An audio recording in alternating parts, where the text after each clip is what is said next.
Virtual Racing School was developed to provide support to the next generation of sim racers. No matter if you're a rookie or veteran or what car or track you'll be racing, our goal is to provide training every step of the way.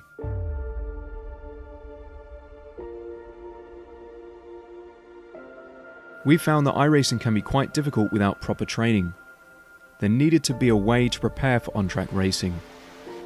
With VRS, you can literally learn from the best sim racers in the world, including 4-time NASCAR iRacing World Champion Ray Alfalla. And Ray Alfalla is a 4-time champion of the NASCAR Pekin Freeze iRacing Series. 3-time iRacing Grand Prix World Champion Martin Kroenke. Martin Kroenke becomes a 3-time world champion. Rallycross World Champion Mitchell de Jong. Mitchell de Jong is now champion for the iRacing Rallycross World Championship Series. And many other top sim racers.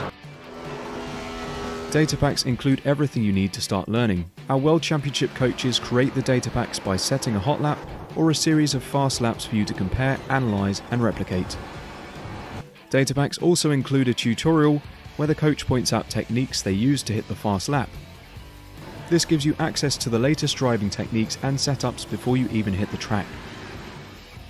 Sign up for a free account and download the VRS telemetry logger. With this application running seamlessly in the background, your laps automatically start syncing to the VRS website. From there, you can analyze and compare 2 laps of your choice, whether it's your data, the coaches, or your teammates. VRS will automatically target improvement opportunities so you can get up to speed even faster.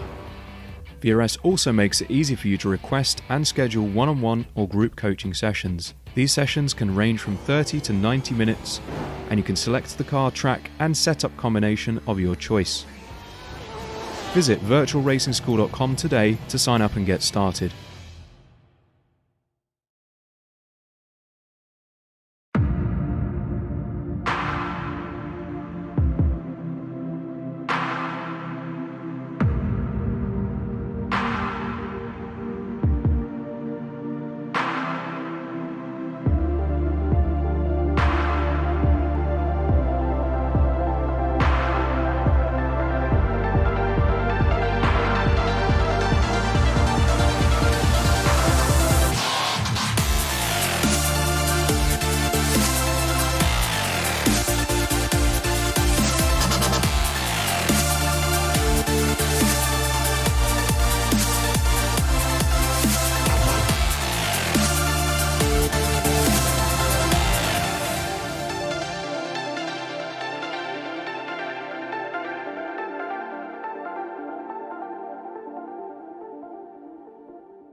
mistakes, but he's also been imperiously quick as well. I mean, plenty of pole positions and race 1 wins, which is always the best kind of barometer of pure pace, I suppose, Sam. Yeah, that's the one where, you know, qualifying makes a difference, where you you can set your grid position without having any influence of the reverse grid, and he's more than often been at the top there, but it's also been his lack of DNFs as well throughout the season. He just had that one issue back at Indianapolis, and that's pretty much been it. So no, it's been very impressive from Kieran, and yes, but it's still been a very fun season, very many different race winners. So you also see the Amateur Championship, Mark Woodhouse at the top of this one, and Ben Gregory, who performed pretty well last time out, actually, Peter. I think he may have taken a couple of points out. I think he may have had a bad race 2 or race 3, actually, Ben. But he did seem to have the pace on the most part, so still very much up for grabs in the Amateur Championship. Yes, by my 7-day memory, which is not so good. I had a good race 1, won the AM race there, and then was taken out in both race 2 and 3. Well, we'll put it this way: in race 3, he was commenting on our YouTube stream here on Apex Racing TV, which is never a sign of a good meeting. Certainly not until after the checkered flag drops at the end of race 3. But Mark Woodhouse is threatened to really run away with it, but there's just been a couple of little trips here and there, and he's gonna have to work for it throughout these last few rounds, especially with those drop scores going out. And you know, if you have an absolute shocker and you can't drop it, well, we could see a lot of big changes later on in the championship. So keep an eye out for those cars, those names on the timing screen with the blue band to the left of their name. They are the AM drivers, and the red is the pro. And Mark Woodhouse at the moment, second in AM, the moment AM class pole, going to Marcel Fritsch. And that board is lovely, isn't it? You got the red and you got the blue. Totally divided. There's no conflict there. It's all it makes me proud. Whoever did the ratings for the drivers did a good job. I thought you were going with some political metaphor there. Oh no, I tried to stay away from them as much as possible. No, let's run away from that one. No, but Definitely, basically, the AMs are at the bottom, and it's the bottom 12 as well. Oh, lovely stuff. And the top 12 are all pros. So there you go. It's made my day. And yeah, Fritsch is at the moment at the top of them. I mean, in qualifying in particular, it's been really up and down in those places. And actually, Glasgow has yet to set a time, but it's not a competitive time. Glasgow was very quick in practice. So if he can get back out there, Glasgow, then I think he would certainly challenge for the amateur pole position. But yeah, at the moment, Fritsch up there, and Gregory and Woodhouse, as they have been for most of the season, very close to one another. I don't think Woodhouse is going to improve on this up because he's right behind the 255 car. Well, sometimes being behind a car, it can help you, and sometimes it can hinder you, and whoa, that will hinder. Big moment for the 255 car in front there. So yes, it's but the good thing is here at Summit Point, it's quite a short lap. Let's talk a bit about the circuit, because this is a circuit people think, Summit Point, where on earth is that? Well, the track has actually not really been used for racing at any kind of top level for quite a while now. It's very popular for club racing and also for driving schools as well. But interestingly, the last IMSA event here was all the way back in 1989, which was won by an Audi Quattro GTO, the Audi 90, which we have here in iRacing, driven by a certain Hans Stuck. So Audi have a bit of previous here at Summit Point. That's very interesting. Yeah, I mean, I think of this place as a total kind of club circuit, you know, really no national level racing, because you can see like the facilities around the track. It's I know, it's almost like a kart circuit, isn't it? Because it really isn't very built up, but it is. I find it quite a bit of fun to drive around. And that front straight, we saw it in the Mazda Cup Championship. Front straight's really long. It's like really deceivingly long. Is that straight? So you can overtake. It is fairly narrow, but no, it's a little bit of a weird one. But I think it's certainly one of the best circuits for the drivers to learn on in the rookie series, and of course that's thankfully it's free, so everyone can learn it in those rookie series.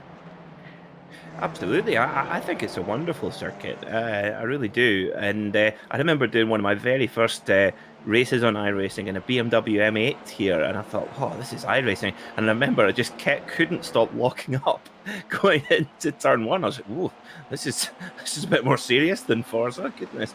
But you're right, Sam, that turn one, that's going to be the action spot all night, because you carry a lot of corner speed, especially in these touring cars, around the final corner, and that gives a great run down the straight, and you're really licking on at the end of the straight, and the drivers will certainly there shouldn't be too much locking up for these guys tonight, otherwise they need to go and reprogram the ABS. As you can see here, George Simmons standing his Audi on its nose, using all that ABS help to keep him on track. Yeah, these guys are pushing these cars right to the edge of grip, and so you'll kind of see them slide a little bit like a motorbike, kind of slide on the boats, but they more often than not do get it stopped, as just Marshall C improves at the back. Few drives back to the pits. Those greyed out names indicates that they are in the pits. So they will not be setting any more lap times, and if you damage your car in this series in qualifying, you're not allowed back onto circuit. And in fact, actually, if you tow back to the pits as well, you're also not allowed back on circuit. So you need to make sure that you keep your car in one piece, otherwise you're going to lose out any chance. And these guys tend to run the entire session just on one tank of fuel, so they'll quite often get faster and faster and faster. At the moment, though, not too many improvements. Harrison just did a 14.7, and Simmons just running a bit wide there. Imagine he picked up a 1x, but I doubt he would have improved anyway. So at the moment, it's looking like we're going to have George Simmons on pole position with Kieran Harrison starting alongside him on the front row. Now, we know that Kieran has a good advantage, but George isn't out of it. There's still a mathematical chance, and as we've seen so many times in motor racing over the years, if there's a mathematical chance, there's a chance, and it can happen. And in this series as well, we have no faster pairs in the races, so you can literally go from scoring 70 points for the win to 0.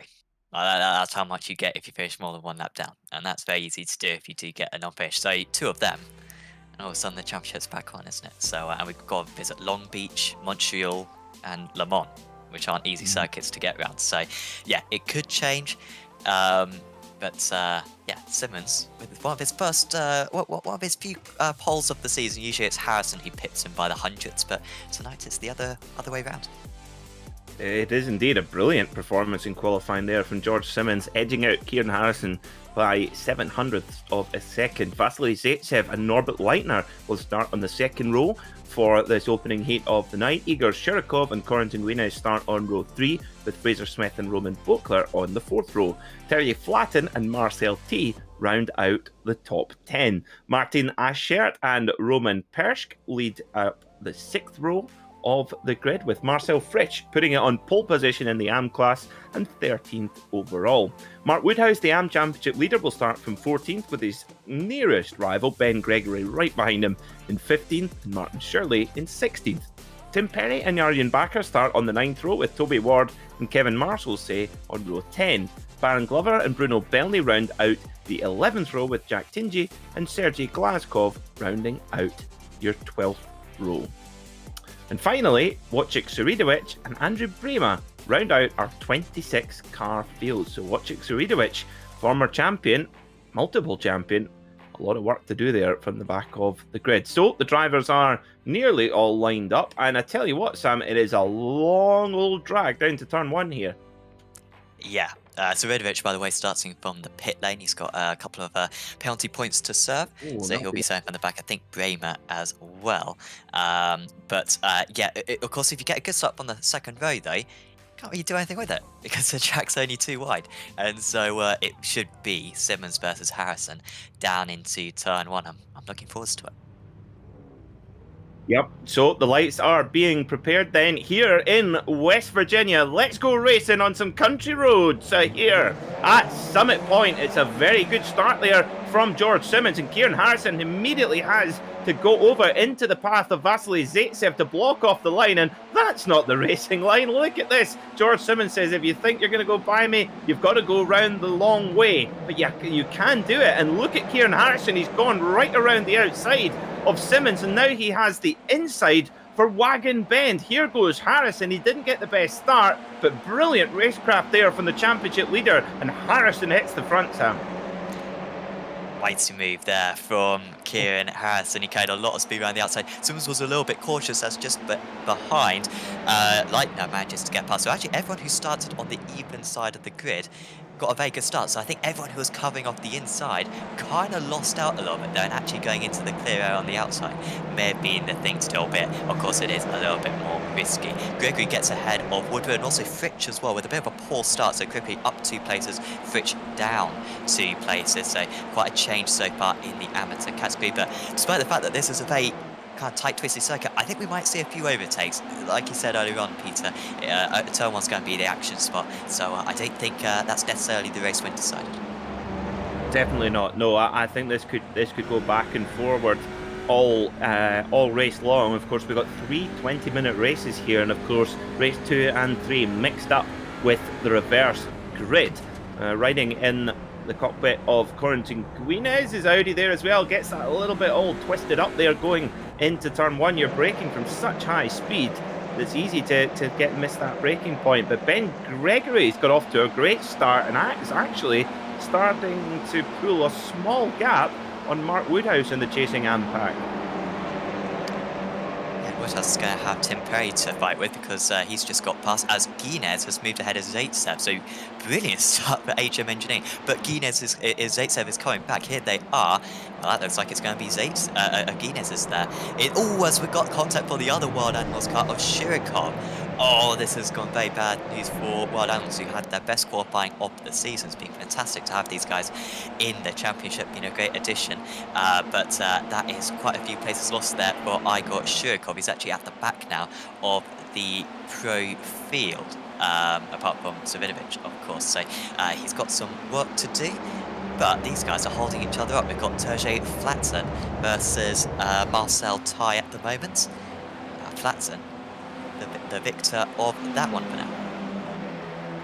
Yes, Terry Flatten flashing ahead at Roman Bokler. I wonder, I'm sure there's pre-context to that, as whoa, Marcel T gets very late on the break there. It's sort of Constantina's together. We might get quite a bit of action there at turn 1 in terms of panel-to-panel contact. But of course, Marcel T, Sam, being the Nürburgring 24-hour champion in the TCR class, you don't win that by making silly moves. Here comes a very brave move from George Simmons, who's found the outside of the first part. He's got the inside, but then that turns into the outside again. And well, Simmons is going to have such a further route to travel. There's no chance. Ascher and Shirkov and Pershka have all collided. This is a common issue for the drivers at that corner, where if you run wide through the right, then you're in the firing line when you rejoin the circuit into the left. And I imagine that is what happened here. Of course, Shirkov trying to make his way back up after losing a few places on the last lap. Well, this corner is called Shoot, and I think that's bowling ball. Goodness me. Well, it's called the Shoot because in the local twang, the West Virginia twang, that's what you say when you miss the corner there and have an accident. You go, oh, shoot. That's exactly what it is, isn't it? Yeah. And there's a lot of grass out there. Oh, as we've got Woodhouse versus Gregory.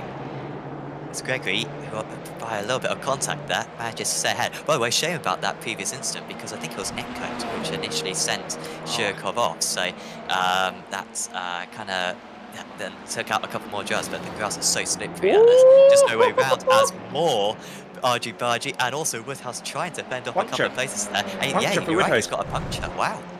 Oh, that's massive, because that was contact with Ben Gregory, his championship rival in the AM class. And this is huge. Oh dear. And no fast repair. That's a disaster for Mark Woodhouse. And isn't that... it's spicing up, Sam, because that, of course, was contact with Ben Gregory. Could we get a replay of that? Because that's crazy that he got a puncture from that. because these cars have been made a little bit stronger in the past month or so. About a month ago there were some upgrades, and apparently that really improved it. But that puncture came from nothing. I assume it was this is the first little contact they had, and then they went at it again. Yeah, so this is like a lot of moves at Summit Point. It goes on for a couple of corners. So Woodhouse just gets run a little bit wide there as well and tries to slip around. Great respect from both drivers. You have to say at this point they're running side by side. A little bit of room as well. And coming into Wagon Bend, this is where it really happens. And it's this netcode as well. No, I think that was legit. Do you know what I think happened, Sam? Is I think there was no contact between Woodhouse and Gregory. But then the subsequent contact of one of the cars coming through past Woodhouse did the real damage. I could be wrong, but that's certainly what it looked like to me. So, apologies to Ben Gregory. I may have thrown him under the bus there. Certainly didn't mean to. I'll be balanced and say it was all Ben Gregory's fault, and you should get a penalty for that. Good cop, bad cop. I like it. Yeah. they're the two extremes of this discussion. No, you might be onto something. With the second day contact, I thought it was just unlucky, really unlucky, and that would be no points then because he had to tow back to the pits, and that's guaranteed to put you more than one lap down. So terrible news for Woodhouse, as we've still got a long way to go in this race. It has broken up this lead battle, that issue for Shurikov when he dropped down. That's kind of just broken it up a bit, but these top three are very close, and this is the pain of Simmons this season, isn't it? Because he's constantly got a bunch of HM engineering cars to beat, and they can all work together in order to beat him. At least Simmons has only got to pass one of them, but he knows if he falls offline, then he's going to be down to third. Yeah, this is really, you're right. This has been certainly the story of the last number of rounds. I mean, this must be really, really tough for George Simmons. I mean, normally, in real life motorsport, your teammate, you want to bury them. You want to absolutely destroy your teammate because they're the only person in equal equipment. So you have to beat them, otherwise you look bad. Whereas in sim racing, it's a completely different dynamic. Most teams are a group of friends collecting together, and they work together in every way, from car setup to to coaching or whatever it might be. And in this case, out on track, especially in the type of racing we have in touring cars, that sort of pack racing. So George Simmons, he really has his hand full here. And as we know, Harrison, Leitner, Guinez, Bokler, there is no B team in HM Engineering, is there? No, they are all super competitive, as Simmons might be suffering from the kind of, I don't know if it was half mistake, but the move he made on the first lap where he was on the inside, he was nearly overtaken on the outside there again. You know what he needs right now? He needs to go for the Roberto Ferrari move and go onto the grass down the pit straight. That's how you make moves around this place. If the other guy, takes the inside line, go on the grass. Flatton has made a mistake, but fortunately hasn't rejoined the circuit too dangerously. That has, I think, I'm sure he was involved in that one actually. He had a poor sector time in. Flatton was certainly on the grass for quite a while there. And Marcel Ty apparently. So those two have had an issue. What I love here at Summit Point, and one thing we saw in the Apex Racing League Mazda Cup, which hopefully we'll be having our season 2 of very soon, was that you wouldn't think that going around the outside of a tight hairpin like that would be advantageous, but of course if you do it and your rival goes very defensive on the inside, you can hook it all the way around, and then all of a sudden you're on the prime line going up to Wagon Bend, which is a left-hander as well. And I think Kieran Harrison has actually cottoned onto it, because he was on the inside going into the hairpin there and actually moved across to stop Simmons' run. This is, oh dearie me, Norbert Leitner getting very, very cosy with George Simmons there. He's obviously want to have his own go at painting cars. Yeah. This is so close for. Well, this is Leitner then up into third. So I missed when Leitner passed Guinness. It's now Leitner. He's the rear guard, and also Zaitsev still with these guys. It was a pack of 3. It's now very much a pack of 5. Fraser Smith doing well in 6th place, of course. Virginia, pole position man. And this circuit is fairly similar to Virginia, so maybe It's not very similar, is it? But it looks similar, at least to Virginia, and location-wise, it's fairly similar. Anyway, Simmons a little bit further back from Harrison this time round, so he won't be able to have a move. But we've got a long way to go in this race, and I would be surprised if Harrison could hold on to this all the way to the end. Well, certainly so far, everything that Simmons has thrown at him, he's been able to cover off. And actually, well, Roman Bokler, he has really bridged that gap very, very quickly indeed. Now, I'm talking complete nonsense. I'm miscounting. I'm seeing double with George Simmons. I'm seeing double with his sort of treble. We said, Bokler, what am I talking about? Honestly, Vasily, all this sort of hassle has allowed Vasily Zaitsev to put onto the back of this little pack here, and he's definitely the joker in the pack. Yep, not sure if Zaitsev has won a race yet, but he has been fairly competitive in the top 10 almost all the time in the race ones as Zaitsev. I think being for a top 10 in the championship overall. You mentioned Bokler, and he had an issue on the last lap, didn't Bokler? And we're about to find out. So this is with Fraser Smith then. And is this a mistake from him? Is it bad from Smith?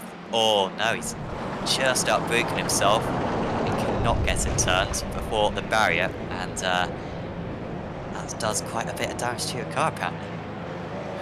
That definitely qualifies as an issue, that's for sure. Definitely accurate. So still Harrison and still Simmons in second, so no matter how much pressure he gets from behind from Guinness or Leitner, he's not flinching as George Simmons. Tell you what, he needs some backup. He needs some of his Apex Racing Team colleagues to come out. We need Alex Simpson to come out of ARLTC retirement. I think Lee Thompson was quite the driver as well in his heyday, or Really? championship driver, yeah. And so yeah, let's get them both on circuit and really show who's the best team in sim racing. You know, Lee Thompson is a motorbike instructor as well. I did not know that. Yeah. I'm sure he'd blitz this field though. But You're fishing for a raise, are you? oh no. But you know, if there's one available, then send me a message. Simmons is a little bit closer this time, and I feel like, I don't know about EPs, but I think Simmons is paying most of his attention here. Oh, here we go. Oh, this is the opportunity he's been waiting for. He's on the power earlier, but this is very similar to what we had on that one. It's not done. No, it's not, and that was a really cunning little move there from Simmons, but Harrison just saw it in the nick of time and moved across to take the line. I mean, this is what ARLTC is all about. The top two guys in the championship going absolutely hammer and tongs, and I haven't actually seen them touch yet as well, which is quite remarkable. I mean, normally, I remember speaking to Mike Epps, who raced in the British Touring Car Championship, and actually very, very good in the sim is Mike. And he said when he first started racing in the British Touring Car Championship, he said, if you can imagine when you have a car accident, that sort of banging noise, he says you have that about 4 times a lap. British Touring Car. And he says, I'll be honest, it takes a while to get used to when you're coming from the single seater lot.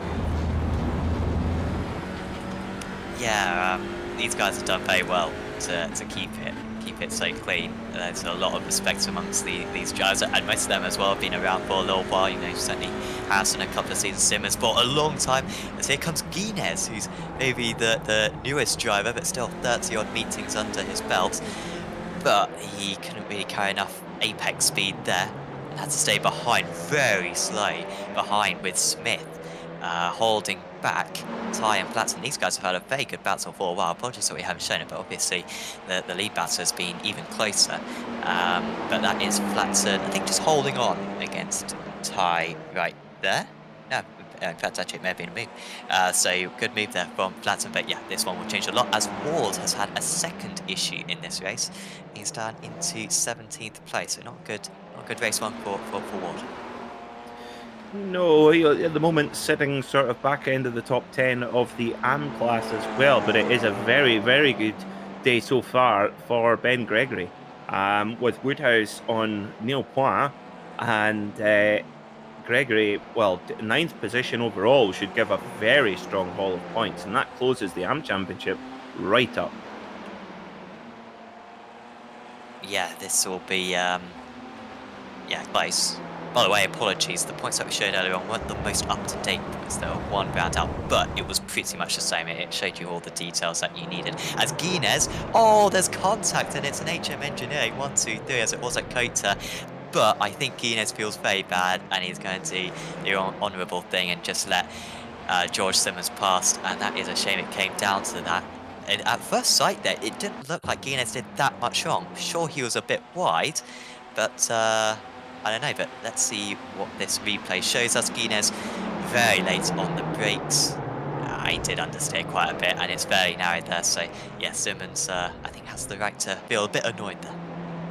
I think that's superb sportsmanship, though, from Corentin Guinness. We do see it sometimes. We actually see it more often than I actually would imagine in sim racing, when you see drivers, if there's an incident like that and they pull over to let the driver by. It's very admirable, but not everybody does it. You know, it's up to personal discretion, but it's always nice to see. But that does let Kieran Harrison off the hook a little bit. He can kind of just relax a bit now. Norbert Leitner, his teammate, right behind, and probably Norbert Leitner will play a really strong rear gunner here for his teammate leading the championship. Yeah, and I imagine, I guess Zaitsev will go for this, but I think Zaitsev will be fairly happy with third place. That'll be his best race 1 result of the season, so very happy podium if it ended like this. Smith and Flatson and T were very close down into turn 1. You were just seeing them slaloming down the pit straight. This is what I think there's barely anything between them. Is that a touch? That's what I don't think it was. Yeah. Yeah, and by the way, this camera, it looks as though we're about 5 meters ahead of the car. This camera is like quite far onto the bonnet. I'm sure the static field of view is quite small, but if we're this close, then trust me, they are probably making contact. But it's so small, it's not quite enough to disturb the car ahead, and these guys are keeping it clean for now. Meanwhile, Marcel T is sitting there going, I can do this all day and all night and all day again. That's what I do. I win 24-hour races. Yes, he does. I mean, yeah, I'd forgotten that he'd won the 24, but thanks. Obviously, didn't mention it enough. No. Should improve on that. So maybe. We're now, it should be 2 to go now, including this one. Yeah, so 1:16 lap. Yeah, 2 to go. Just missed out on the third. Well, this could be a move here. Oh, he tries to move him offline there, Smith. It is a curve, so it's easy to make contact, but there goes Flatson up the inside, and he's had to work hard for that one. Still, though, he's had to work for it, and this is where trouble can ensue, because if the outside driver hits the grass here, it can be disaster for everyone, and this is going to be a disaster for everyone. But fortunately, Smith just goes off in front of them, and will rejoin the circuit, promotes Gregory and a couple of the other amateur drivers up a few places. But Smith went for it. Again, I'm not sure if that was netcode, whether that was contact or whether that was just Smith driving it in too deep. It certainly looked like contact to me. I mean, you pre-called that one, Sam. I thought, oh, that's bold to go around the outside there. But if you can make it work around the outside, you obviously then get the inside for the left-hander. So it's this is why Summit Point is such a hidden gem of a circuit, because we've been absolutely spoiled rotten for great racing so far as we go on to the final lap. Yeah, it's been good, and someone will make the heroic move around the outside there for the race win. Race 2 or race 3, I'm sure. And it'll be put on our social media, there'll be folk songs made about it. It'll be great. So I'm looking forward to that. But it doesn't look like it's going to happen in this race 1 because Harrison looks very comfortable. Flatson as well with a big enough gap over T. By the way, it's going to be a 30-car reverse grid, so everyone's going to get reversed for race 2. So those drivers who had the non-finish in this race, some good news for them coming in race 2. But still, these top positions reward a lot of points, and so these guys near the front will be delighted with this race 1. That they will. That they will. And as we can see, not easy here at Summit Point, because a bit like VIR, Virginia International Raceway, if you run off circuit, you can run on a long way. But it's been another dream start for Kieran Harrison. The runaway championship leader wins again here in ARLTC with his teammate Norbert Leitner in second position. So yet again, it's an HM Engineering 1-2. Tell you what, this reminds me of the days of the rapid fit at Ford Mondeo. It's run by ProDrive, where they just completely pasted everybody. Yeah, and well, they got the 1-2-3 at Kota, didn't they? And They did. backing it up again here.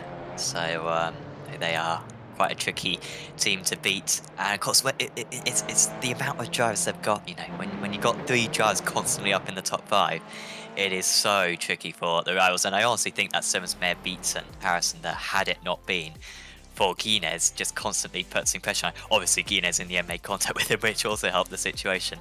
But the fact that Simmons was having to fight 2 cars at once really did help out Harrison there. So it is really showing their strengths in this series.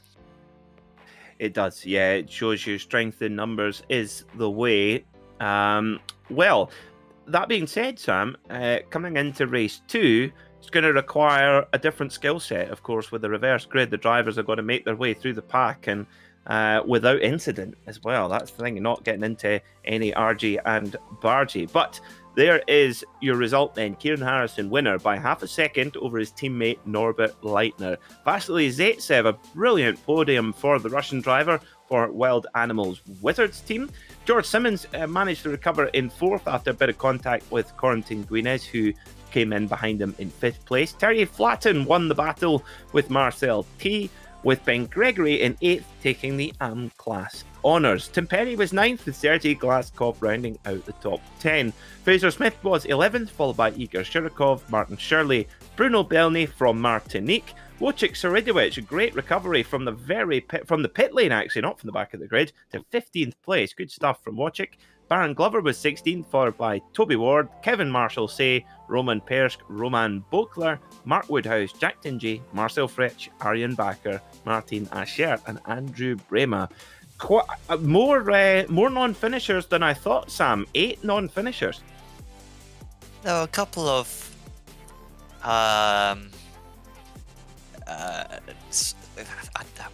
I'm not sure, soft retirements. I don't know, kind of weak retirements there. I thought where kind of a driver just went 30 mile an hour into a wall and then that was game over. You know, I'm so used to drivers crashing at 100 mile an hour into a concrete wall and then returning whatever's left to the pits and then getting a fast repair and leaving the circuit and actually getting a decent result. I'm so used to that, but of course no fast repairs in this series. So once you bash in one of those front corners, especially in these front wheel drive cars, that's it. You know, I mean, you can't steer and you can't put any power down. So it's really easy in these cars to have those problems because, you know, it was just of course the problem for Woodhouse was just a puncture, wasn't it? But because it was on the front tyre, that was absolutely game over. So yeah, a few unusual retirements there, and hopefully we don't have too many in this race too. But that first corner is going to be a problem, and with a 26 car reverse grid, it will be tricky. We've got about 45 more seconds until we go for the green flag. So the final few drivers are just lining up. So 26 car reverse grid. That's a complete reverse actually tonight. So George Simmons and Kieran Harrison starting all the way at the back with Norbert Leitner as well. So this is going to be a cracker, I think, here in race 2. 20 minutes of racing here at Summit Point. Now we're waiting for Andrew Brema. Now, does Andrew Brema have another pit lane start to serve? because he's No, not but come he to the grid didn't yet. race in race 1, did Bremer. However, he is in the Ah. session. So I'm not quite sure if Andrew will be Mm. gridding up, but it seems like he won't be, which will mean that Ascher will take the pole instead. Could this be a race win for Martin, one of the few pros in those top places? Well, of course, he won last time out in Kota. And let's see if he can do it again here in West Virginia to complete the stateside swing. Great start from Martin Ascher. And look at that pass on the grass already from Roman Bokler on to the green stuff. And he's got the inside line now going down into turn 1. It's a brilliant start from Ascher, and his fellow Pro Class driver Roman Bokler slots in behind him. 5 places gained for Bokler. They just opened up the door. Everyone went to the inside in race 1. No one went to the inside at that time. And Bokler just gains 5 places on the run to turn 1. Mighty stuff from him. And yeah, we've got the Frenchman up into 2nd place. Fraser Smith trying to battle with Ben Gregory at the moment, as already Bokler's trying to go for the lead. He can sense a race win here. And he wants to get past Ascher nice and quick, but they're both very wide, and it's going to allow the rest of the field to catch up to them again. Also, good start for Wojciech Savidovic, who we didn't talk about in race 1, started from the pits in race 1. However, he managed to gain a few places. He could be a dark horse for this race 2, and it's also side by side for third places. Go really hold up these drivers, and yeah, Bakker gets away slightly, but now Tingy's having to watch behind, and also there's been some contact further down the order. Wow. Oh, that's a big one. That's Corentin Guinez done. Lost a wheel at the front right there. That's a huge one. What do you see here, Sam? Yeah, this is, I think it's Simmons at the front of this one. Guinez was a game-making contact, and then Gregory spun off. Oh, wow, so it's 2 separate incidents. Gregory spins off, and that's the end of his race, and then Guinez and Perry collided. So both into that wall, which isn't hit a whole lot of the time. And that is big news for Gregory, because he gained a bunch of points in race 1. He's not going to be gaining any points in race 2, so terrible news for him. That's if you listen very carefully, you can hear Mark Woodhouse grinning from ear to ear. And how can you hear someone grinning? That's how much he's grinning. It's actually straining the skin. It's making a stretching noise because he isn't this so topsy-turvy in the AM class. This is almost a carbon copy of what we saw at Kota, Sam, because Ben Gregory wins race 1 at Kota, and then DNS race 2 and race 3. Well, let's hope it's not a complete carbon copy, because a race 3 retirement for Ben Gregory could be fatal to his AM championship hopes. Yeah, definitely. So yeah, terrible news right there. He just needs to ace race 3. But unfortunately it wouldn't be in the reverse grid, because we've got a reverse grid of 24 for race 3, as Ward is having some problems. Harrison has also gone up. Oh, that's a tyre lost for Harrison. And wow, how has he... Well, on my screen, he'd already lost a couple of tyres, so he's had a big impact there. But I don't see anyone else having problems. But he was up into about 12th place, and this is a hard impact for him. It's a huge crash as well. Now, it looks like someone's maybe crashed in front of him. Yes, it has. Now, who was that who had crashed in front of him, and there was nothing Kieran Harrison could do? He was coming through on the line, and you're completely committed going through that final corner. Who was it? Pershk? I think it was Pershk. I think you could be right, yes. Oh, that's... No, because Pershk is... Oh, well, did that car carry on? I think so. It looks like it. Oh, goodness me. So, well, George Simmons is now thinking, right, let's strike while the iron's hot. He's up to 10th. He's made 16 positions in 2.5 laps. So, game on for George Simmons to try, and he's got just that little glimmer of hope now to try and mount another challenge. Bokler's taken the lead as well. Could we get a replay of where this was? I'm just wanted to be the hero move around turn 3. We need to see it at some point today, but it was certainly on that past lap. And also Savidovic going up into 3rd place. You'll see him, he's purple, and yet someone... Oh, that's the crash for... Jeez, for Harrison in the background. And Bokler... Oh, there was contact, wasn't there? But I don't think really Bokler could have done a whole lot more there, because he was already being pushed wide. And a bit of contact mid-corner, it upset Ascher's car. But the draft does seem to be quite strong around this circuit, so Ascher is staying close, and then there might be some retaliation.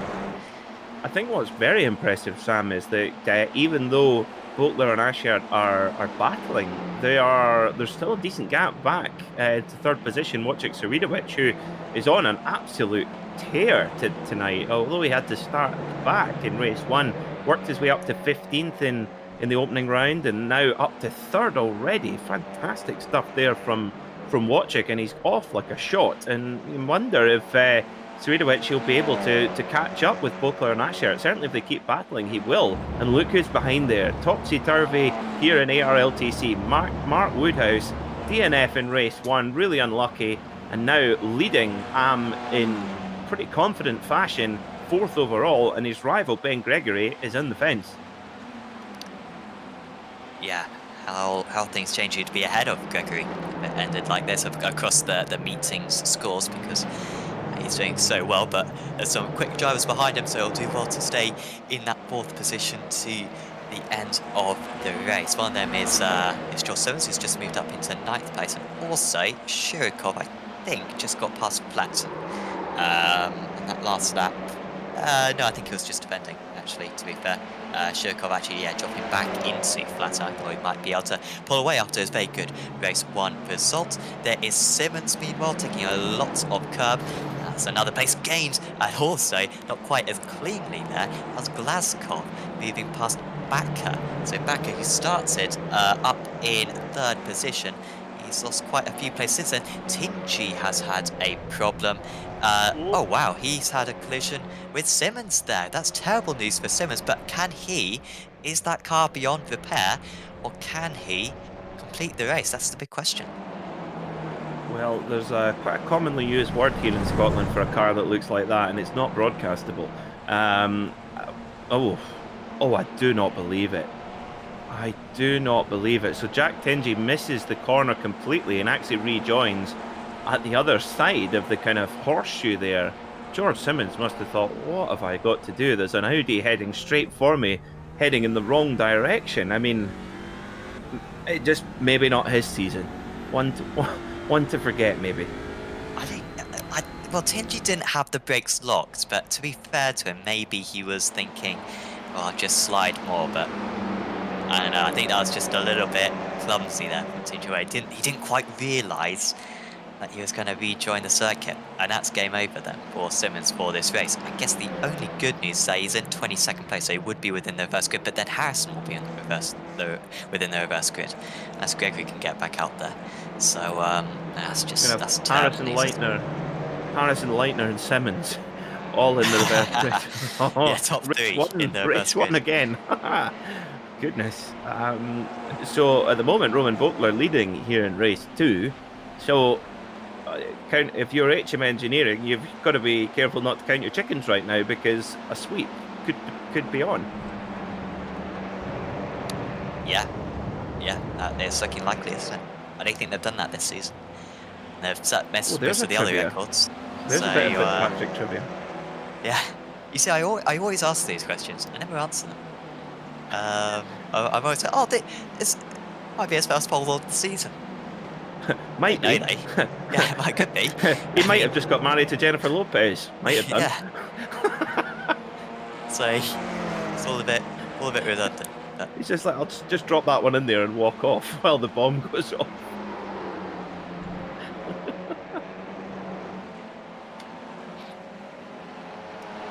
Eight minutes down here at Summit Point in race 2. And if you do know the answer to that, have HM Engineering swept all 3 races in this ARLTC season? Do let us know in the comments, because the one thing is, Sam, the one thing that's in our favour here is that people watching and who comment aggressively in YouTube comment sections are never wrong. So we'll get the right answer. 100% agree with that. Yeah, so any pedantic responses, very much appreciated. Who is that? So Simmons got back out. I am shocked they managed to fix that car as much as they did. How on earth is that allowed on circuit? He is going to finish though within 2 laps at the moment. But how has that not got a meatball? but he went back to the pits. And then let him out. I mean, Audi needs some new mechanics, because that is... I don't know how he's allowed to drive that, but as long as he keeps up the pace, he's got about half a lap to spare. And what I'm talking about, so it maybe isn't so clear, but if he finishes in, say, 20th place, that's still like 30 points. But but he has to finish either on the lead lap or 1 lap down in order to get those points. If he's more than 1 lap down, he'll get 0. At the moment, he is 1 lap down, and he's got about half a lap until he gets lapped a second time. So it's really important for Simmons to keep up his pace and just try to finish 1 lap down, and then he would actually be able to take a fair few points out of Harrison. Oh, it looks like he's really struggling though. And I think all he may have succeeded in doing there is going further down the reverse grid in race 3. But I love the tenacity to go for it and try and stay there in the points, because it's definitely worth it. He's got to roll the dice, doesn't he, Sam? He's got to take any chance he's got right now to try and cut into that gap of Kieran Harrison. Exactly. Yeah. So he'll give it a go. While the battles are going out on circuit. It's half a second between the two leaders, but not too much change there. This is more likely to change because Ward contact with Glazkov. Glazkov already made some contact with another driver earlier on. Also good to see Andrew Bramer out there in 18th place. Didn't take the race 2 start, but he has entered the race since then. But yeah, Glazkov losing out there, and also just behind them Glover running slightly wide. These amateur drivers fairly close to one another, and just behind them as well, Tim Perry storming along in the Lloyd 1 minute 17s, quite a bit faster than these drivers, so you might start to pick them off one by one. Of course, Perry, the Apex Racing League Prototypes P2 amateur champion for season 1 of that championship, which was very impressive. He beat some very good drivers in that, Tim Perry, so he is he's a quality driver. Zaitsev has just got past Smith, meanwhile, for 9th place. And Perry, of course, continuing his assault on the AM Championship as well in P2 in season 2 already, which has been great to watch as well. Fraser Smith going side by side down the drag strip that is the front straight here at Summit Point. Can he get the edge here on Vasily Zaitsev? They sweep around. It's nice how there's it's almost like a motorway, how there's the dotted line in the middle of the road, so you know if you pick your lane and stick to it. But Zaitsev says no, you'll have to try harder than that. And tell you what, how often, I wonder, they have to replace the gravel there at Wagon Bend. They must go through gravel at some rate. Yeah, I remember in, I think it was 2017 when they had the movable gravel for the first time. I think it was a bit OP initially, and the outside of Okayama, final corner, was just a gravel pit. I mean, the gravel trap extended by about 3 meters, because everyone would run wide there, and it's kind of the same thing then. You will see quite a bit of dust around that part of the circuit by this point in the meeting, because all the marbles and the gravel, I believe, is carried over from each session. So all that stuff all accumulates through practice and then qualifying, then all 3 heats as well. Flatson is getting past Fitch, and Fitch made that one very easy for him, didn't he? So Flatson up 16 places. If it ended like this, I think Flatson might be in for the highest points total of anyone today. I think Zaitsev will be fairly close as well. But Flatson under the radar is casually going to score a hell of a lot of points tonight, and he could still catch up to Woodhouse as well. He's got 6 minutes to catch up, as Glover has had a problem. Oh, dearie me, he's gone off the circuit, trying to pick where that is on the circuit. It's near the end of the lap, actually. Not so good there for Baron Glover now. If he can continue, looks like he's okay, no punctures or anything like that, so no harm done. It's as we've seen, you know, we've had drivers have problems, but it's when you get into damage in these cars. They have been made tougher, but they're still not bulletproof. They're no Mazda MX-5. Let's put it that way. Yeah. They're like Marine. The MX-5 has got the knee dash model as well, but it's just like a rock. Whereas these things are a bit more brittle. And yeah, once again, that front wheel drive as well, you're so much more likely to bash in the front tyre And in these cars, that's, I mean, I don't have to say that. That's going to be bad news. Glaskov getting back past Perry there. Perry seemed to let that go fairly easy, just got a rubbish exit. And but Perry's got way better straight line speed, look at that. And Glaskov with damage. He's got nothing down the straights against these guys. So that's 2 gone, might even be 3 gone by the end of the string.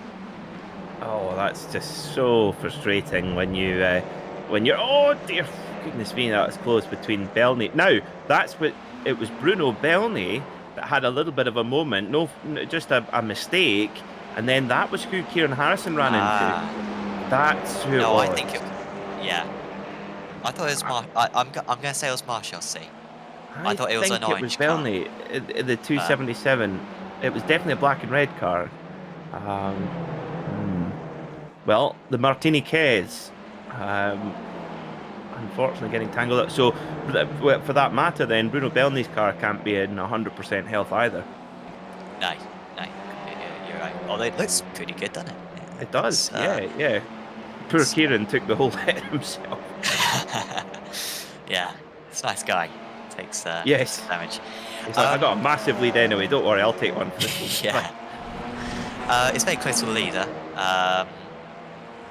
Myself and our broadcaster Sam Kume thinking alike, because Savidovic has closed this gap. He's been much faster than these drives, and I really thought Bokla would run away with this one. Once he got the lead, I thought that would be it. But Savidovic, despite not having the draft until very recently, he's been consistently probably 0.4 of a second a lap faster around a fairly short circuit like this. That's rapid. So Savidovic could win this one.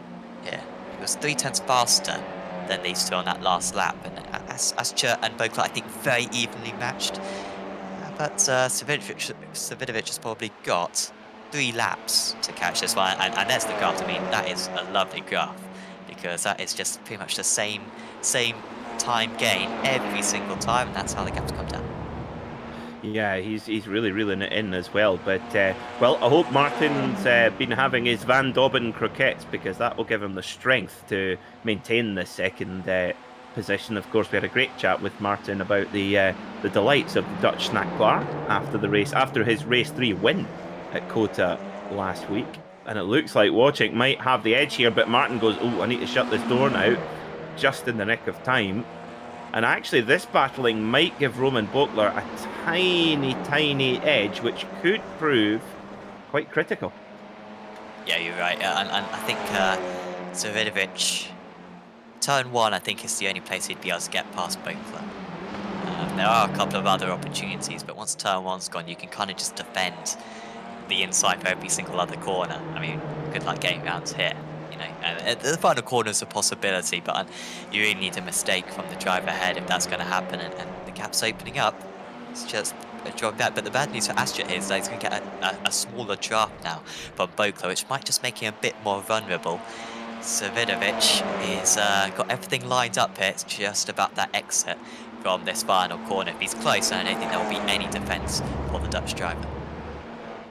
No, it's going to be tough, and I mean, the only option really that Mark Machert might have now is to try and cover the inside line.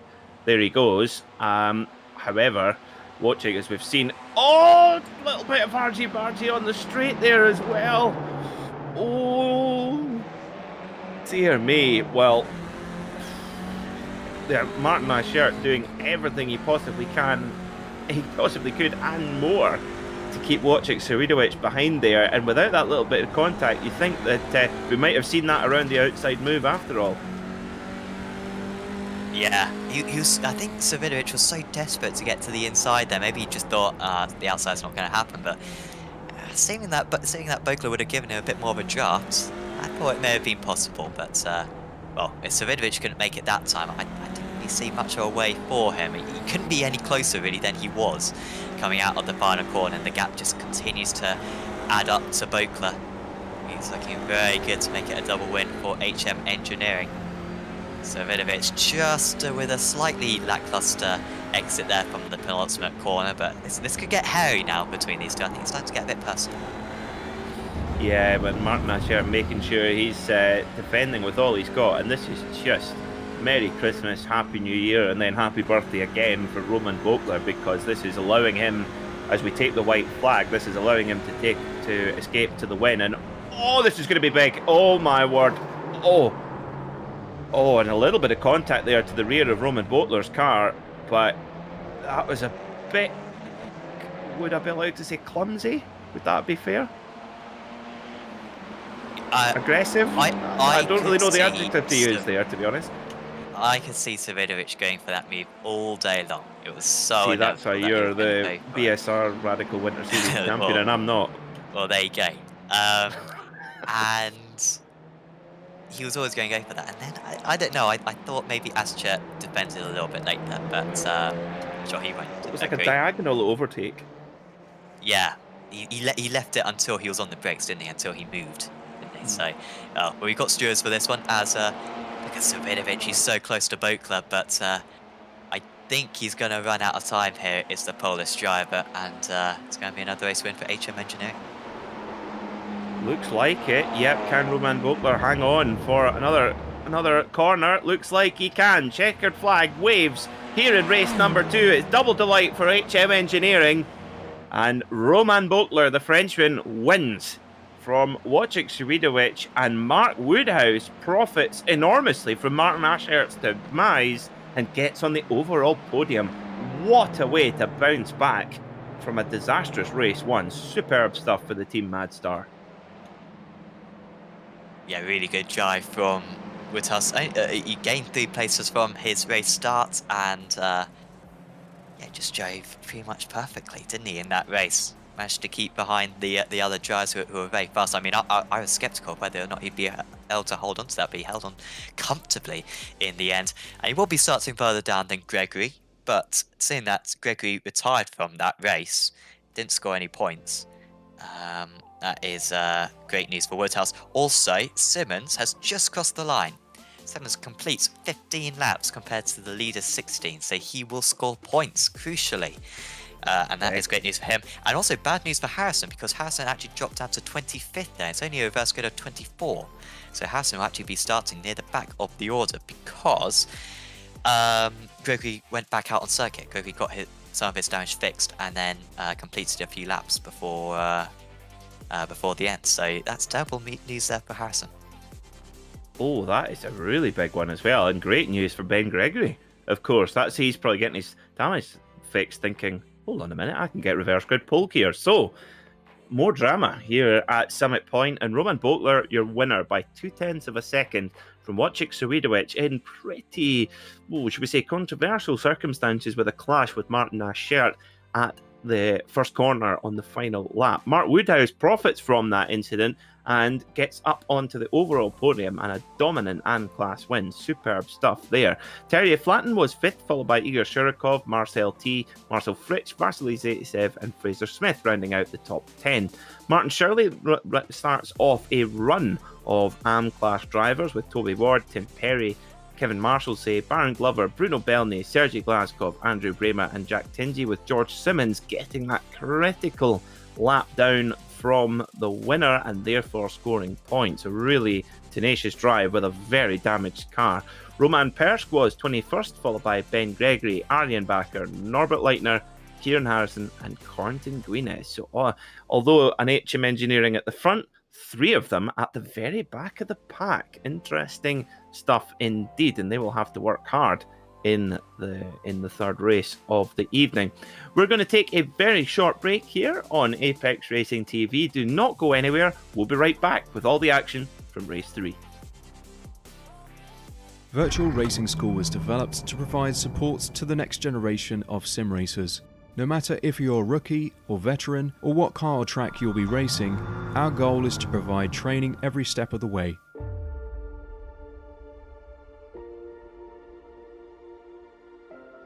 We found that iRacing can be quite difficult without proper training.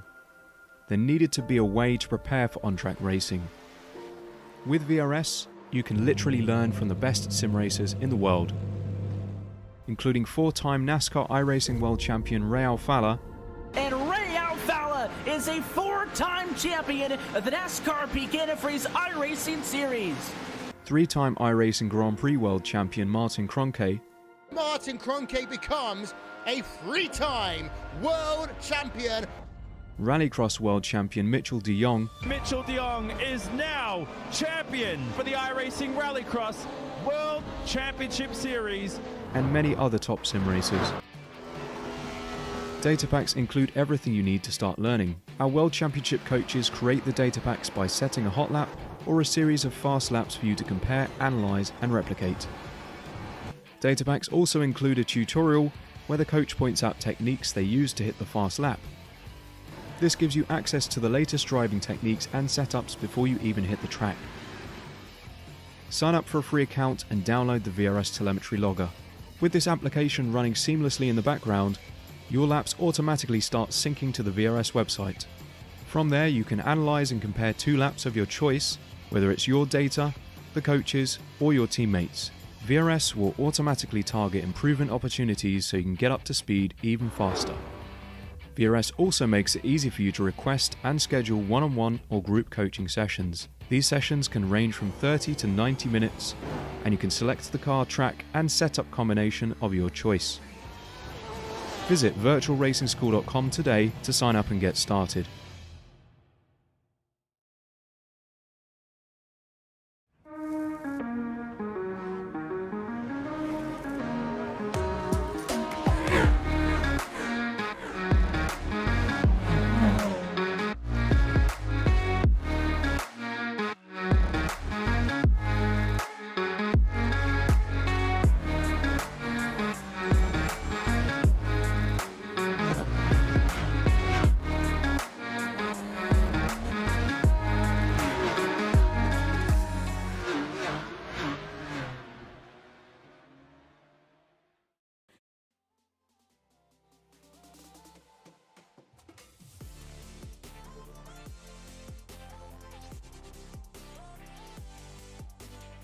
Welcome back to Summit Point Raceway, West Virginia, and well, it has been a thrilling night of action here in the Apex Racing League Touring Car Championship. 2 thrilling races, and now we've got a third one to close off, with championship contenders starting at the front and some starting at the very back. So, Sam, everything points towards another cracker here.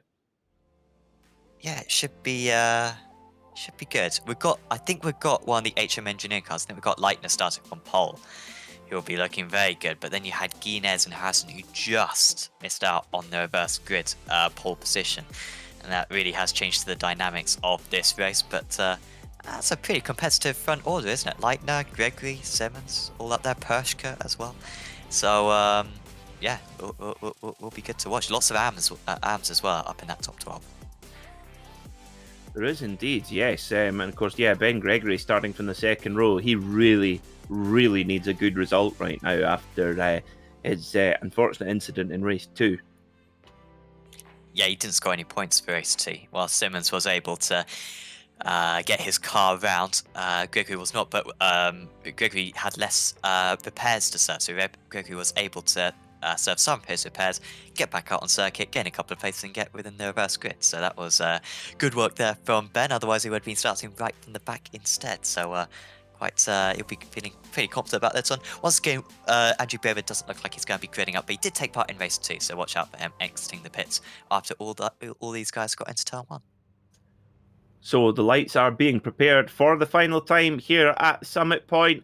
They illuminate and out they go. We're racing for the final time here in West Virginia, and it's a superb start from Norbert Leitner. He's going to win the drag race to turn 1 comfortably. He even has the luxury of taking the racing line as the leader going into turn 1, but they all lean on the brakes at the last possible moment. George Simmons already up to 4th position as well, so maybe he'll be able to chase away Leitner, but Leitner is off, well, like lightning.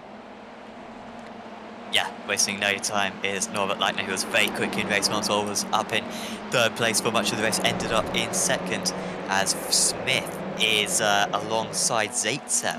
at the moment. This is for 4th place out of the pro drivers, but there's just so many ads ahead of them for them to overtake later on. Zaitsev does get ahead, and straight away looking for a move on Glover, who spins round. Is Glover going to hold up a couple of cars there? Yeah, that's also Marshall C spinning in the apologies, Shirley spinning in the background, and that allows a couple of the HM engineering cars. Perry also with problems, and the 3 Spires cars really all over the place, and yeah, Keenez and Harrison slaloming their way around these stricken drivers who are having problems ahead. Yeah, they are really working together. You can see just making a path through. It's Fraser Smith putting a very hard move there on Baron Glover and moving him outside, and really thwarts Baron Glover's run, and Woodhouse goes by now into 14th position behind Fraser Smith. Terry flattening there too, but Ben Gregory, perfect start for the AM Championship contender, up to 2nd position as we see Corrington Guina's big lunge on the brakes actually gives poor old Baron Glover another nudge, and Harrison goes by, who then nudges his teammate. That's not in the script, and you need to be careful not to do that too much as Harrison goes to the inside going into Wagon Bend to make sure Glover doesn't have the chance to retaliate. He nearly does into the bootlet.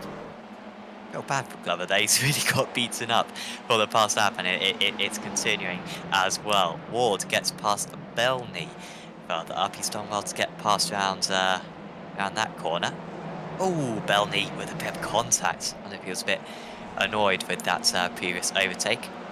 The driver from the UK is pulling away. Meanwhile, still these amateur drivers fairly high up through the order, and the top 4 is pulling away slightly.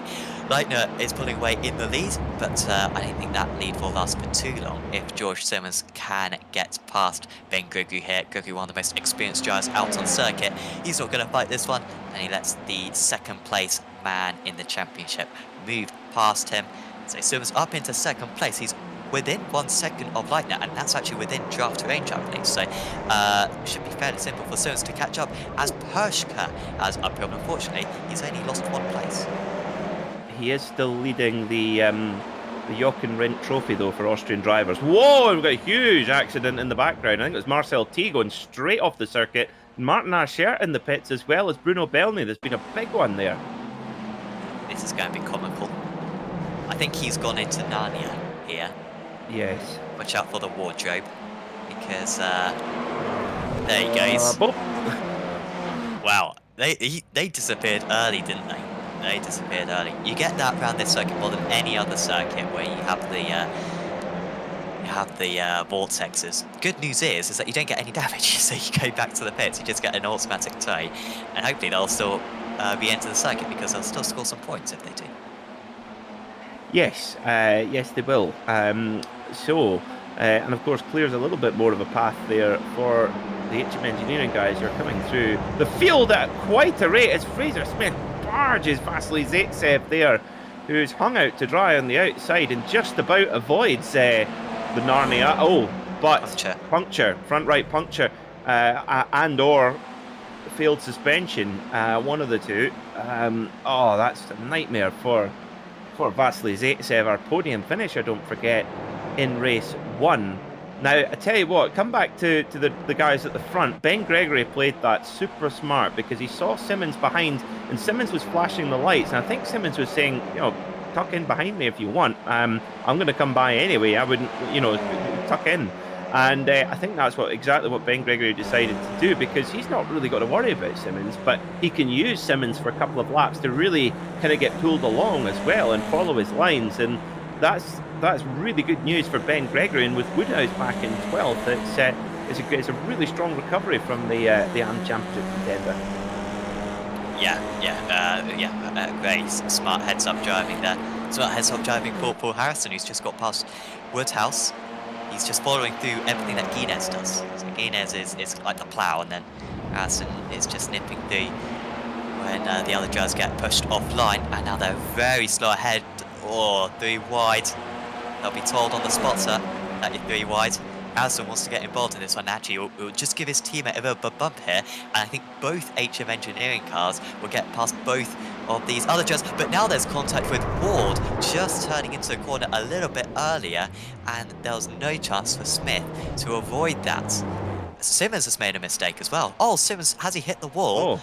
No, he's kept it going, but I think that's a self-mistake there from George Simmons. It's quite a strange place to go off at Wagon Bend. You don't see that very often. Wonder if he maybe clipped the grass on the way in. Let's have a look. Yes, he does. Oh, a completely unforced error. Well, how has he missed the wall? Clip that, because that is a collector's item. You do not see George Simmons makes those type of mistakes very often. I don't know how he got that one stopped, because like I think he downshifted. Well, George doesn't usually have a chat with us, but I'm curious as to how George missed that, because I think he downshifted a bit, put the engine into the rev motor, and then kind of killed the power, I think, and it stopped the car going quite so fast, which was really impressive, because usually in that situation you're heading for the barrier before you know it. Meanwhile, the Guinness and Harrison have escalated this big pack of what was about 10 cars, and just as Guinness does all the work for Harrison is going to be past and say, thanks, I'm going to be following, I'm going to be the lead car now between us two for the rest of the race. So the car number 1 ahead, but they're still battling. Guinness wants to stay ahead. Yeah, this is interesting. This is not in the script for HM Engineering, and Jack Tingy certainly didn't appreciate being shoved out onto the grass by Guinness there as well. And Guinness does take it back, you're right, Sam. Goodness, this is not in the script. They need to be working together, and Mark Woodhouse thinking, this is brilliant, I'll just hook onto the back of you chaps and make the way up the field. Absolutely. I tell you what, this has been one of my favourite rounds of this season of ARLTC. There's just storylines up and down the grid. Yeah, this is a fantastic angle to see the train that we've got. We haven't had that many trains tonight, but this is a train. This goes back to 17th place and starts at 8, so that's 10 cars. This one is formed of. Barely anything between any of these cars. Tingy just gets past Ward, but Tingy's off the circuit. You can see him in the background, all over in the gravel. And, well, you can gain some time. You want to be hitting that gravel to get the most out of the car, but you don't want to be swimming in the gravel, as Tingy was on that on that occasion.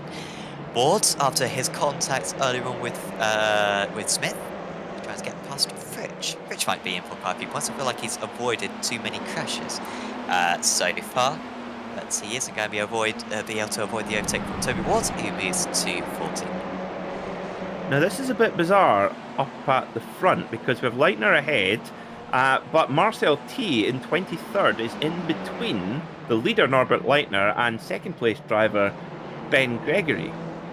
So Leitner has a quite unusual rear gunner here. So T is a lap down. Yes, he's in 23rd. So I don't know if, I mean, you got to think that Marcel T might be a little bit quicker than Ben Gregory, being in the pro class. So he might just carry on like this as well, and Ben Gregory will be thinking, goodness, this is a bit strange. But Robert Leitner will be, he certainly won't be complaining.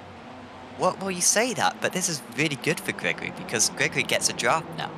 Because True, he wasn't very close to Leitner, he can now get a draft behind T, and this might actually help him, because he might be able to slipstream up to the back of T, then overtake T, as long as T doesn't make it too tricky, and then Gregory might be in the draft of Leitner. However, saying that, I even with the draft that he's getting, I don't think he's going to be able to keep up. I mean, to be fair, he was 2 tenths faster that last lap. He's got 1.6 seconds to gain, so yeah, we'll keep an eye on that one. I think you're absolutely right. I missed that. I think yeah, for Ben Gregory, it's actually dreamland, because the win is probably a bit of an ask unless Norbert Leitner makes a mistake, being one of the top drivers in the whole championship. But yeah, to have Marcel T as your tow truck, I mean, that's not bad. I mean, the guy's a Nürburgring 24-hour champion after all. Yeah, and lest we not forget, no, so never. Very relevant for this situation. I can hear your patience being tried in your voice. Yeah. So there is T. Oh, he's going to let him pass. Gregory's like, what are you doing, mate? Come on. I was liking that. And he's 2 seconds behind. Pass is over, guys. Because that's not within the draft range, so he will do very well to catch back up now. Oh, there goes Bokler. It was a bit underwhelming with his pace in race 2. I was expecting more pace from Bokler in race 2, but he still got the race win. I was about to say, apart from winning the race, it wasn't fun. what I mean was he won it at the slowest possible speed. Kinda. Jim Clark style. He was slower than Savidovic, and I think so far this season, those two have been very evenly matched. So that was my point. Jeez, apologies, Bowman. You did win the race. A good point, horribly made. Yeah. There you go. I got one for you, Marcel T. He's thinking, no, I'm not gonna drag you along behind me, Ben Gregory. My name is Marcel T, not Marcel Toe. Oh, there you go. That's something. 15 left. Oh, what's this? Well, actually, that's not too bad for Simmons. That was just him checking, so it hasn't actually lost him any time, as you can see by that last lap, faster than everyone ahead of him. Trying to get past Pershk, who's having a much better race than he did in race 2. He finished race 2 in 21st place, so that is, he started fairly high up, but the Austrian currently winning that Jochen Rindt trophy. Well, actually, I've remembered there's the Jochen Rindt trophy was last week. This is the Christian Klein Salver. Yeah, okay. What else could Not we have? Nicky Lauda. Nicky Lauda, no, he's too good. No. The Helmut Marko wooden spoon. There you go. Because, you know, he's going to be the next Bond villain, I think, Helmut Marko. He's scary. Yeah, I wouldn't want him as my boss. No. No. Le Mans winner with Gijs van Lennep from Martini. Yeah, I heard he was quite a successful driver. He was, yeah. So yeah. At least he has the right to tell 20-year-old drivers that their career is over. I don't think there's too many more qualified people for that job. I think in terms of, you know, giving people a glimpse of their dream and then crushing it in front of their face, he's the master. Yeah. It's brutal, but the world of Formula One is brutal, isn't it? It's a brutal place.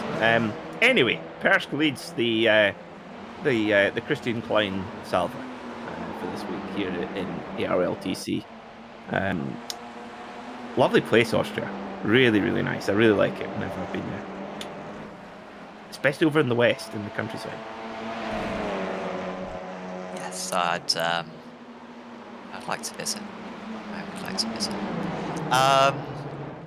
Pershka is actually catching up to Glasgow, and these guys, Woodhouse has done well, hasn't he, to stay close to these HM engineering drivers, but they're all catching up to Flatten. On that last lap, they caught up to Flatten by half a second.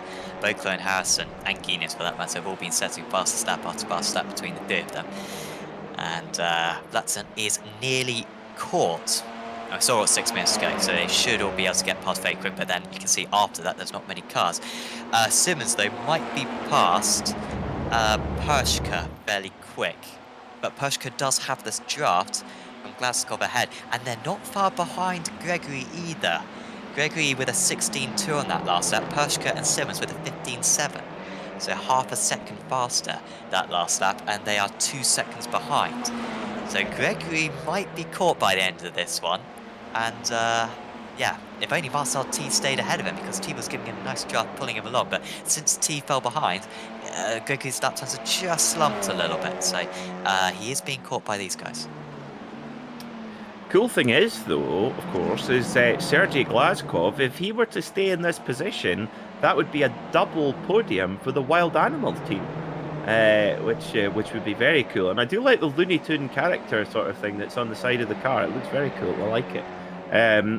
But the other thing that is, at the moment, provisionally teed up, Sam, is the HM Engineering sweep. We've had, and of course, 3 different drivers, Harrison, Bokler, and now Leitner in pole position to make that a reality. Very good point. I've forgotten about that one.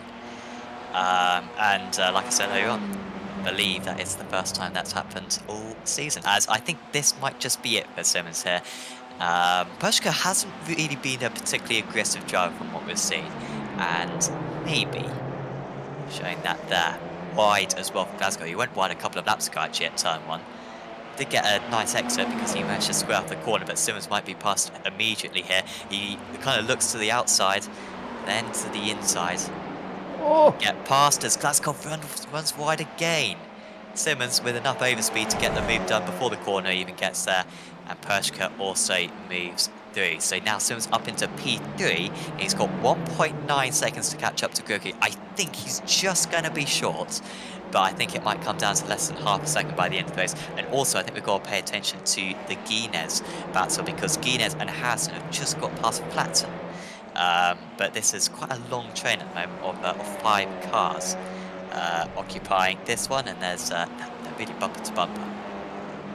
They are, yeah. They've done actually a really good job of Guinness and Harrison. They've carved their way through a deep field of drivers, and now up into pretty strong point scoring positions. And if you're George Simmons, you're thinking, right, Harrison's starting at the back, we've got a chance here. Then you look back and go, he's only 3 places behind. I mean, how's he doing that? And look at this, Kieran Harrison going for the move on his teammate. Now, will there be cooperation, or will Guinness go for the motocross berm? No, he lets his teammate go. Interesting.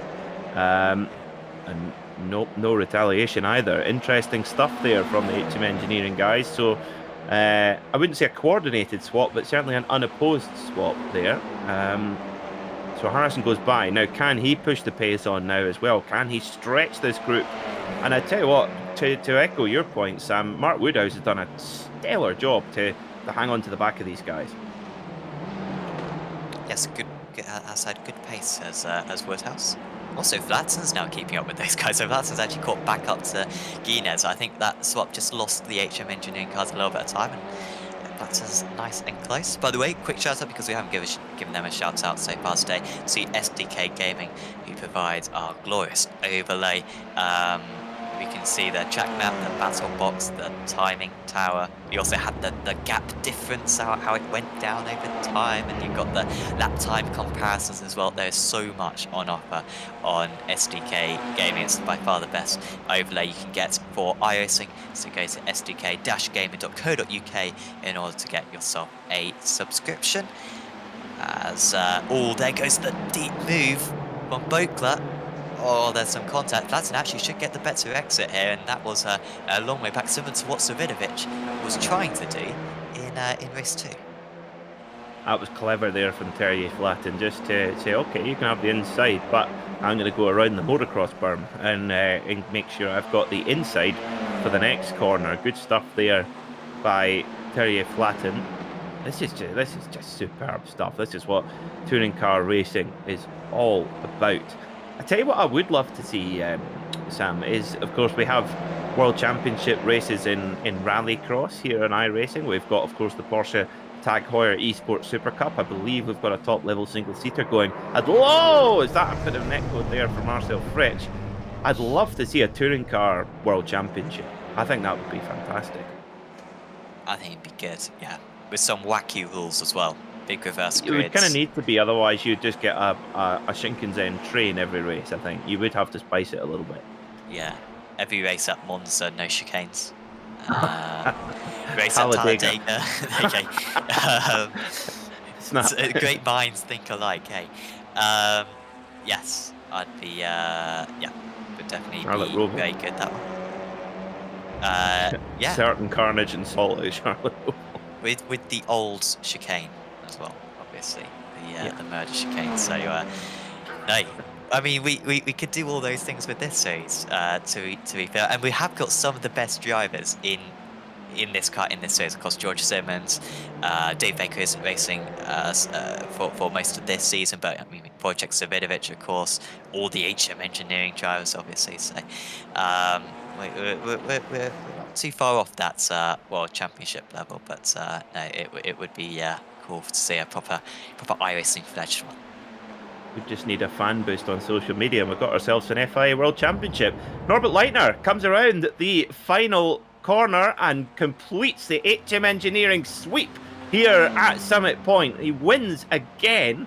Mr. Race 3, Norbert Leitner and Ben Gregory. What a response from that man. Wins the AM race in quite convincing fashion and answers back after a disastrous race 2. George Simmons, after an unforced error, recovers to 3rd. What a cracking race once again. Rushing as well to see what that does for the points. This is a close finish, isn't it? Smith can't quite get Shirley. It's a good result actually for Shirley. I think that's one of his best of the season in 14th place. Beats Fraser Smith, who was involved in a few collisions across the meeting. But no, good work there from Gregory and good recovery as well from Simmons, to be fair, because wow, that's a collision between the HM Engineering cars. Yeah, good work from Simmons right there, because he had that off, of course, but then managed to get back up to 3rd place. He was just 0.4 short of catching up to Gregory, one more lap, and I think he may have got him. But still, it was a good drive from all of those top drivers in that race.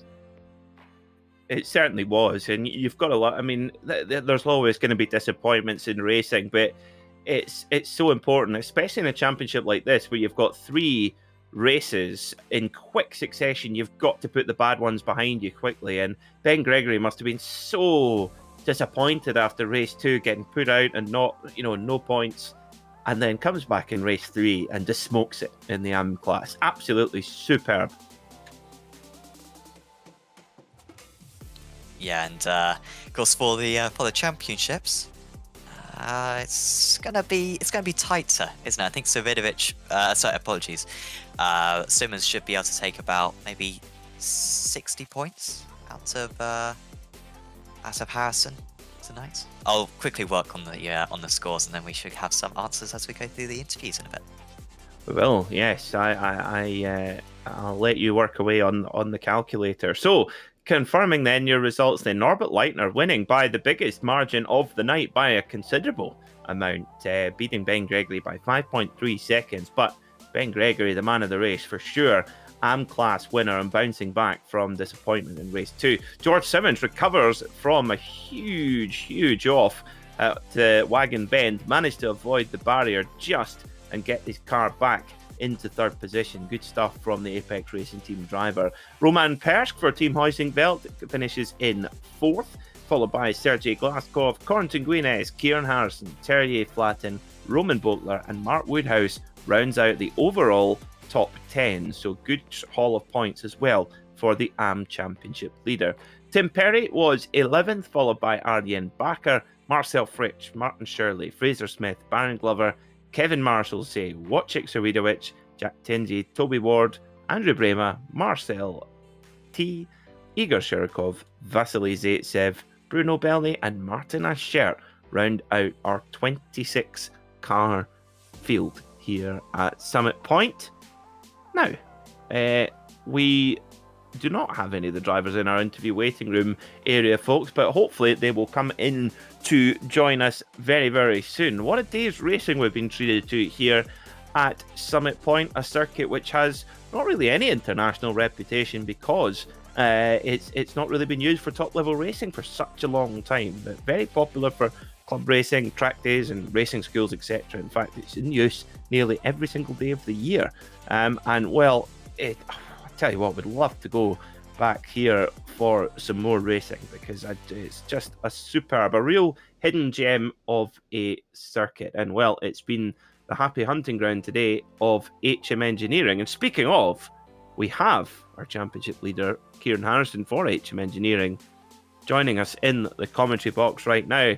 Kieran Harrison, we know that you only come and speak to us when you're happy with your meetings. So is that rule still in place? I thought I would come on an imperfect day. I think, just correct me if I'm wrong, it's the last 3 rounds are the non-droppable ones, aren't they? I think so, yes. Yes, they are. Sam confirmed that earlier on.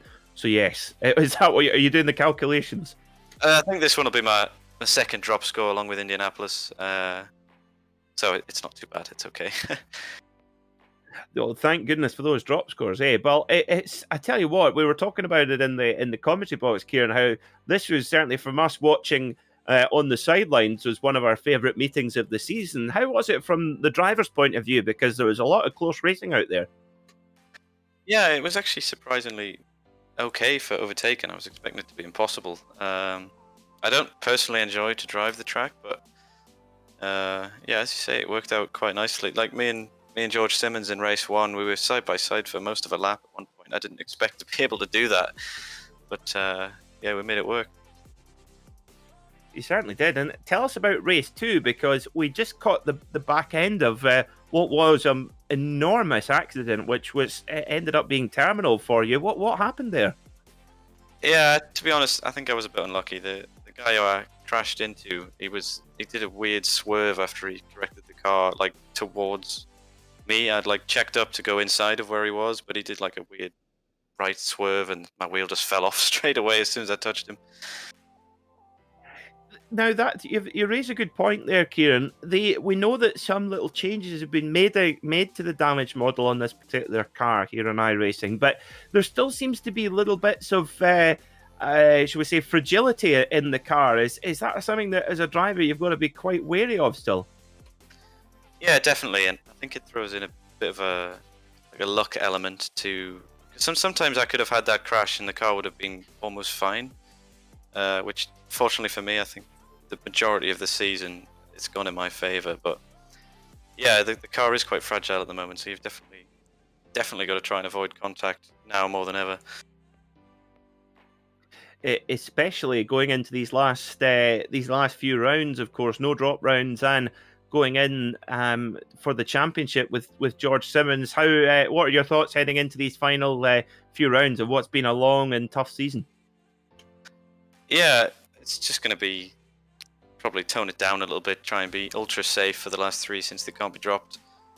Again, as I said, whenever I was here last for my interview, I am in a luxurious position to have a decent lead, so it's George who's got to try and make things happen. As long as I can stay out of trouble, that'll be enough, I think. It certainly will. Yeah, it certainly will. We actually saw George driving around with, well, not quite with 3 wheels, but certainly a car that might have handled better with 3 wheels to try and throw everything at it. It's great to watch you guys go at it every week. It's just a privilege. Kieran, before we let you go, who would you like to give a shout out to here on Apex Racing TV? Of course, everybody at Apex Racing, all of my teammates, HM Engineering, and everybody, all of my friends and family who tune into the races each week. Well, fantastic stuff. We hope you've enjoyed it, Team Harrison. Kieran, thanks for coming in to chat to us, and perfect or imperfect meeting, you're always welcome here in the commentary box. Thanks. So that is our championship leader, Kieran Harrison, joining us for a wee chat. And Sam, he seems in fairly good fettle. He does, and so he should be, because his championship lead is still very big. But yeah, very much putting that non-finish behind him, and of course Joe very well, particularly in race 1 and race 3. I've tried to calculate the points, and of course we've been talking about how the final 3 meetings of the season can't be dropped.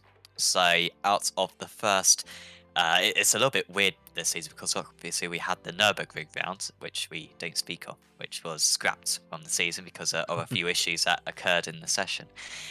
So it's basically a 15 meeting season, and out of the first 12 meetings, you can drop your two lowest scores from those first 12 meetings. So far, I've just been applying the 1 drop score, but now that we've completed all those droppable rounds, we'll apply the extra one. So I believe, not 100% sure on this one, but I believe going into the final 3 meetings of the season, we've got Harrison on. Okay, I'll drop the 1,000. So I imagine everyone's on 1,000 and something. So Harrison's on 776, Simmons is on 590, and T is on 536, Guinness 534, Savidovic 516. So there's about 180 points there, which is about 3 DNFs, basically. So nine races to go. If Harrison had 3 more DNFs than Simmons, and they scored fairly even on the other meetings, then that would probably sway the championship. So it could still change. We've seen a couple of DNS for Simmons in recent rounds, so that one could change. And also in the amateur championship, we've got Woodhouse with about 100-point lead on Ben Gregory at the moment. So no, the championship's still subject to change towards the end of the season, as those non-finishers for the drivers from here on in are going to be absolutely huge potentially. They certainly will be. A lot for George Simmons to go for, and like we saw tonight, it can change in a flash. So it's going to be cracking to have a run into the end of the season, and be sure to join us here on Apex Racing TV for all the action. 7 p.m. GMT on a Thursday. Myself, Peter Mackay, and Sam Fitzpatrick will take you through the rest of the season. It's sure to be a cracker, not one to be missed. And thanks very much for watching tonight. We'll see you next time.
Virtual Racing School was developed to provide support to the next generation of sim racers. No matter if you're a rookie or veteran or what car or track you'll be racing, our goal is to provide training every step of the way.